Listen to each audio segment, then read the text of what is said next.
Thanks for checking out 22 Chaos the Pod. We are on episode number 2. You know what we do. We're about to get smarter about football. So today we're reviewing the Patriots versus the Atlanta Falcons. We're going to look at a few plays offensively, what they did well, some things they need to work on, as well as opportunities for the defense, along with some of the things that the defense did well. Let's start with the first play. It's a simple run play. Henderson gets 6 yards, but I want to highlight this because one of the things that I thought that the Patriots came out the gate doing very well is running the ball. When you don't have your starting running back, you don't have your ground and pound running back, being able to run the ball still on a very tenacious defense, probably a defense that arguably is better than, outside of having Myles Garrett, they're probably better than the Browns defense we just faced last week. So I thought they did a great job. I thought there were some opportunities that kept Atlanta in the game, but ultimately the Patriots pulled through, and these are some of the things that matter. So with this play here, Henderson, I thought the Atlanta defense can be had with speed. I didn't think that anyone would have a 100-plus rushing yard day, but I thought that in terms of gashes and timely runs, speed, Henderson was a guy that they would have some issue with. So the Patriots start off here with a duo block on their left side. On their right side here. They're going to get the center to the second level to seal, as well as giving one-on-one to the left side. Again, if you guys have watched any film reviews that I've done, you know that I've always given Josh McDaniels for finding a way to help get some blockers on the second level. These guys have to be taken out. These guys are the ones that's going to run stuff, and fill up lanes for the running back. So being able to get to the second level fairly quickly and get these guys blocked is all what makes a successful run play. And the Patriots have been doing a lot better at that, getting to that second level. So what Hollins is going to do is he's going to kind of slip here while Henry is trying to still on the edge. These guys are trying to push the traffic this way. Bradbury's struggling, but he's trying to push the traffic this way. And then you have Jared Wilson here that's passing him off. And then Campbell obviously is silly. The running back's going to take a step this way so that this guy can take a step this way. And this guy here is a little undecided here, and he's just waiting to read his key. But again, with Henderson having that speed, being a little bit faster than Ramondre hitting holes, this is just enough of a seal. Boom. Right here with Hollins, this is just enough of a seal to go ahead and create that path up. All right, so I want to talk about this play here with Drake Maye's touchdown here to Demario Douglas. I'll let it run through here just so you guys can see the play develop. But I want to talk about some of the key factors and why a play like this is successful outside of just Drake Maye throwing a dime to Demario Douglas. There's a couple things that go on here. So first thing I want you guys to see here is that these receivers, and this is actually Henderson, by the way, our starting running back for the game. But everyone here is alerting. They're checking to an alert, which obviously most of you guys know. That's going to be when the play goes to. That's when the play design is going to go to the second play. So in most offensive huddles, they call 2 plays. Obviously, if they get a look that they like, they stick or they move to the second play, depending on what the defense is doing. So this alert is letting everyone know go to the second play. Why are they calling this alert? Because these guys here are in a cover 2. Okay, so that cover 2 means this guy's taking deep, this guy's taking deep, this guy's playing the flat, this guy's playing the curl, this guy's playing the middle. And if this guy doesn't go, which he doesn't, he's going to be essentially kind of taking anything outside while this guy's covering anything deep. So this is just a traditional cover 2. You see a traditional cover 2 a lot in the red zone because it's just very easy for the defense to have their eyes completely turned, facing the quarterback to see everything that's going on, and it keeps everything in front of them. And then obviously the linebackers are usually playing underneath. The blind spots in this cover 2, though, as you guys will see, is in between both safeties, right here in that curl to flat, right here in that curl to flat, right here along the offensive line, which sometimes you'll see, a route like that because you want that cornerback to bite up. Maybe something comes behind him, or you force him to make a tackle in the open field against one of your better athletes. But as you can see here, what happened was the Demario Douglas gets matched up on a linebacker. Let's actually maybe clear some of that out so you're not confused. Demario Douglas is getting matched up on a linebacker because this linebacker is doing hook to flat. So he just kind of takes him as a man because he knows there's no other threat. What happens with that is, as you guys can guess, Demario Douglas runs a 4-3. Backwards. This guy can't run with him.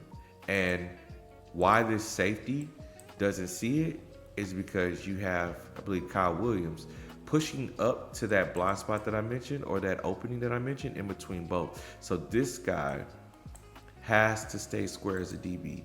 He cannot commit either way because Drake, as you're going to see in his play, is looking right at him, which is going to freeze him. Just going to freeze him. He's reading the quarterback. That's what you do in cover two. Quarterback's not giving you anything. It's hard to, you pretty much are going to guess. And usually you don't want to do that because you're going to guess wrong. So now that you see kind of the elements of what that play looks like, let's watch it again. Alert, alert. Get the ball. Drake, again, you see our safety, flat-footed, watching Drake. Drake knows that, okay? So Drake holds him for just enough time for DeMarco Douglas to get to the outside, hug the pylon, touchdown. 31 doesn't get there in time. So again, just a good play execution by the players and a good play call design by Josh McDaniels to see that they were going to have to hold Douglas with a linebacker, which obviously he meets fairly easy. Turn the page here and look at the next play. I want to talk about some of the things that the offense did wrong. You're going to see essentially a twist here by the defense, and I'll explain that for those who are not familiar with that. And the offensive line here just completely kind of wet the bed here, and it really led to a really big play. So let's kind of go back here and see that. So what you're going to see is the D-line here. I'm going to explain and show you a technique.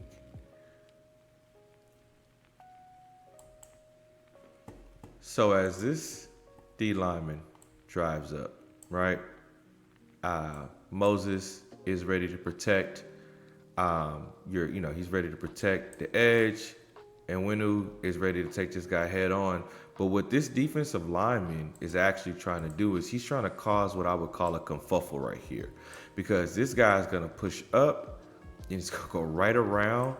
And the idea is, if these guys are seeing things on the same accord, if these guys are on the same string, the minute he does that, if he pushes here or pushes kind of in the middle, Michael Wendell is supposed to say, hey, this is your man now. On that swing, I got him. I'm going to shift over here, block it. And Henry here is just, possibly waiting on the edge, or, linebacker blitz, he's just waiting to pick up anything and maybe he's going to go out. But what happens is that doesn't happen. This D-line is able to cause a kerfuffle here. And again, he's just going to do a twist around, and he's going to obviously cause Drake to fumble the ball. Let's see that again. Let's go kind of back.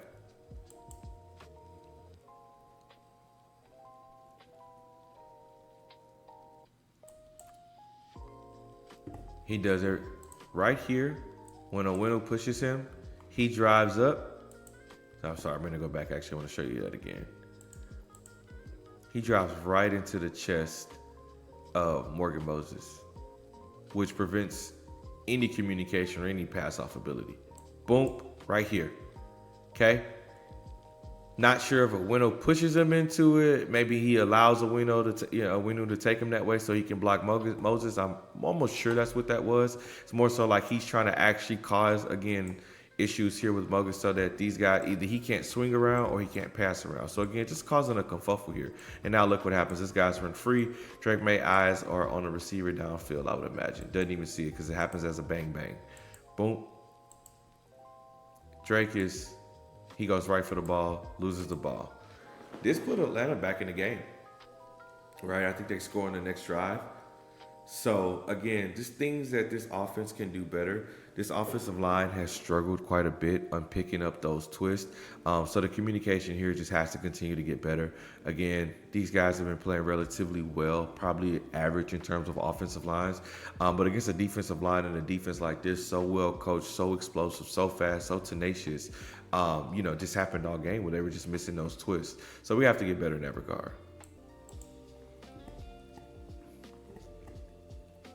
All right, so to end the offensive review on a good note, we're going to take a look at the touchdown to Stephon Diggs. So I'll play it out, but I want you guys to see a couple things again that go into play when you're talking about just kind of chest moving the defense. Let's take it back.